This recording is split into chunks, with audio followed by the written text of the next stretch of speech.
À la surface de l'océan, elles dérivent au gré des courants.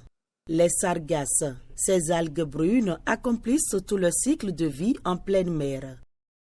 Mais depuis quelques jours, un phénomène inquiète. Les plages sont envahies. En s'échouant massivement, elles forment d'épaisses couches le long du littoral et transforment le paysage côtier. Je suis venu ici ce matin, j'ai trouvé les choses au bord de la mer. Avant, ce n'était pas comme ça. Donc, j'ai posé la question aux agents d'entretien. Ils m'ont dit que ce sont des plantes qui sont au-dessous de la mer. Ça m'a étonné. Bon, ça a rendu la plage tellement sale. Un mois, 2 mois, 2 mois et demi.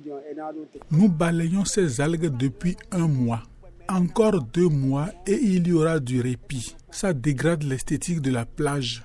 Nous balayons surtout pour assainir les lieux et protéger les tortues marines.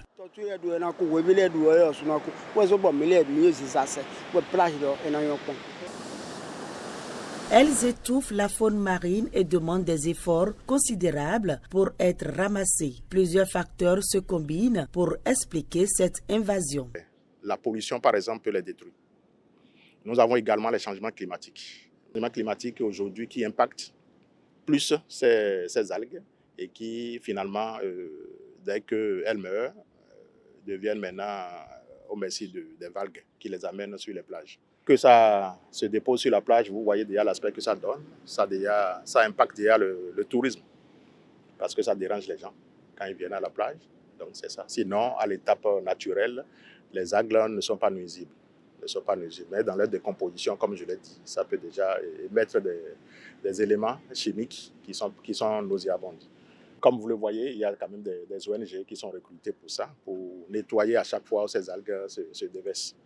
Oui. C'est un phénomène en fait qui commence à partir du mois d'avril et jusqu'à la fin de l'année, vous allez les voir.